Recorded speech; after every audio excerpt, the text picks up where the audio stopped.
Thank you for starting your week off with us on this Monday afternoon. I'm Hoyt. We've got some top stories that we are following as we start this Monday. The remnants of Tropical Storm Hilary are still posing serious risks today. We will have more on this storm in just 3 minutes. 8 candidates have qualified for the first GOP primary debate, but the frontrunner says he won't be there. I'm Wendy Gillette with the latest on the 2024 campaign. And COVID symptoms may not be easy to detect, but what if dogs could? More on how specially trained canines might be helpful with COVID detections later. You don't need me to tell you, it's hot out there. Meteorologist Scott Covert has been repeating this over and over again, but there are some other things that we need to keep repeating over and over again as it gets hot this week. That's exactly right, Rolly. In fact, it's actually going to, get hotter, not just today, but over the next several days. We'll see this heat wave once more intensify, but there is some relief in sight. We'll, of course, talk about that as well. Right now here at the noon hour, 94 degrees the current temperature in Little Rock with a heat index of 102. That's what it feels like when you factor in your body's inability to sweat because there's so much humidity in the atmosphere. 100 is what it feels like in Hot Springs, 106 Arkadelphia, 107 Monticello here this afternoon. Now, our satellite and radar mostly clear out there. We've had a few clouds passing through the area. Otherwise, a sky full of sunshine for many Arkansans. We'll maintain a mostly sunny sky with a high today of 100 degrees. The heat index value likely for many of us actually exceeds 110, and then we'll be slow to cool off. In fact, by 9 o'clock tonight, it's going to feel like 100 degrees. Can you believe that? Well, after the sun sets, the heat index still in the triple digits. It's only going to get worse as this heat wave intensifies over the next several days. Record-breaking high temperatures are likely. So is a cold front, though. That cold front doesn't arrive until this weekend. We'll take a look at what it means for any weekend plans coming right up. Already Monday and looking forward to the weekend. Well, today an EMT suspected of shooting a co-worker over the weekend is now back in Little Rock and behind bars. State troopers arresting 23-year-old Omar Pena Romero Saturday night in Texarkana. He's accused of shooting another MEMS paramedic earlier in that day on Saturday. The ambulance agency and police are calling this a domestic dispute and say the female employee shot in the parking lot of that MEMS Station 1 was last listed in critical condition. Pena is facing several charges, including first-degree domestic battery. Little Rock police still investigating a homicide from early Saturday morning. A local hospital reporting a patient with a gunshot wound and then directing police to a crime scene on East 14th and Bond Avenue. That victim later dying at the hospital. Police are asking if you have any information to contact them. Now, with most kids back in school by today, the Arkansas Supreme Court now has all the legal briefs over the sweeping education reform law, the LEARNS Act. State Attorney General Tim Griffin asking the High Court to reverse a decision that said lawmakers failed to vote on that bill properly. It cast doubt on when the law went into effect. The public school advocates looking to stop it have since asked the Supreme Court to dismiss their case since it eventually took effect on August 1st. The AG's office wants a ruling to determine if the emergency clause process in the legislature needs to be reformed. No word on when the justices will rule. After pounding Southern California Sunday and other parts of the Southwest, including Nevada, the remnants of Tropical Storm Hilary are still posing serious risks. As Max Darrow reports, forecasters warn more flash flooding as well as mud and rock slides remain possible. As dawn broke in Palm Springs, California Monday, residents woke up to floodwaters rushing through roads after Hilary dumped half of the city's annual rainfall in just a few hours. The first tropical storm to hit Southern California in more than 80 years brought lashing winds and heavy rainfall to a region much more accustomed to drought. As the floodwaters rose quickly in Victorville, California, Juan Pfeiffer and his mother decided to leave for higher ground.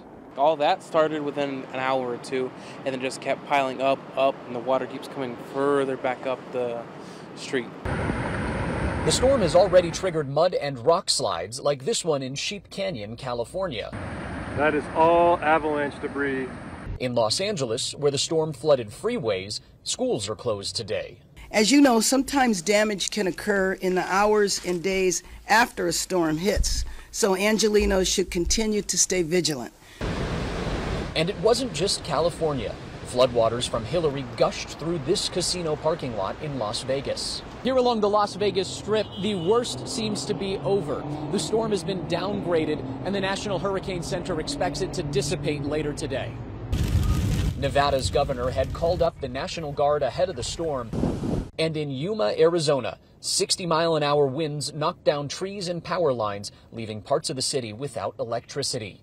Max Darrow, CBS News, Las Vegas.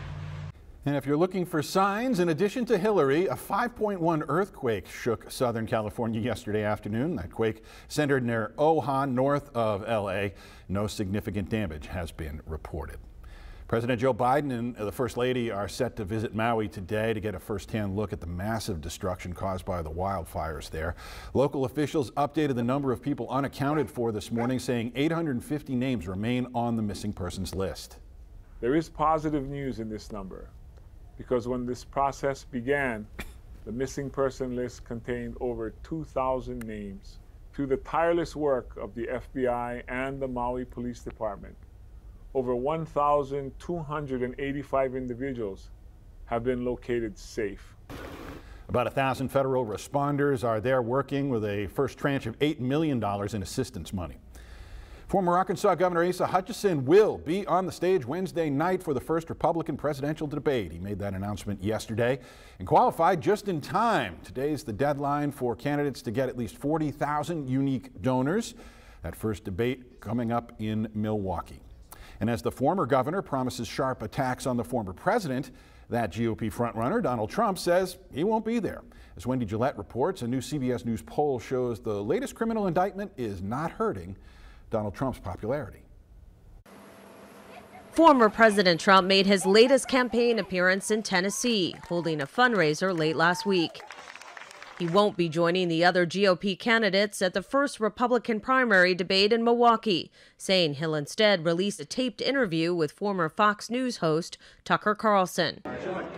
Republican contender Chris Christie dismissed the news. I have no concerns. Whether he's there or not, I'll be just fine. A new CBS News poll shows likely Republican primary voters don't want to hear criticism about the frontrunner at the debate. More than 90% said they want to hear candidates make the case for themselves. Only 9% want them to make the case against Trump. The poll also shows Trump gaining support after his fourth criminal indictment in Georgia. More than 60% would vote for him today versus 16% for the closest contender, Ron DeSantis. The rest of the candidates only registered single digits. Please welcome. Despite that show of support, Asa Hutchinson made this prediction in Iowa Saturday. You're going to be the first state that moves away from Donald Trump. Other candidates are keeping the spotlight on Trump's legal cases. I think that these indictments are a disaster for the country. I think they set a dangerous precedent for the ruling party to use police force in the middle of an election against political opponents. Trump has until Friday to surrender in Georgia for alleged meddling in the 2020 election. Wendy Gillette, CBS News. And by CBS's count, 8 GOP presidential candidates have qualified to be on the debate stage Wednesday night.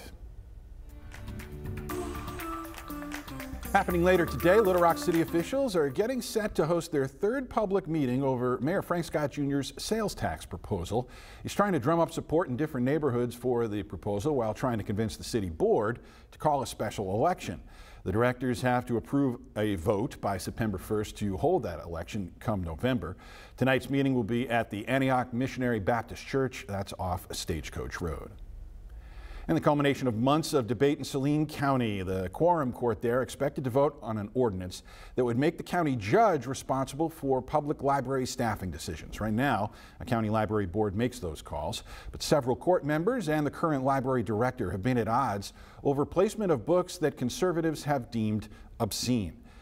How are we doing fixing that summer sleep schedule? Well, after the break, we verify when the best time to start getting ready for the early mornings. And Scott? It's hot out there today. It's going to get hotter as we go about the course of the week, but then relief is inside. I am tracking, we'll call it a cool front that will provide some more normal temperatures by Sunday going into next week. We'll have a look at your 7-day forecast coming up when the news at noon returns.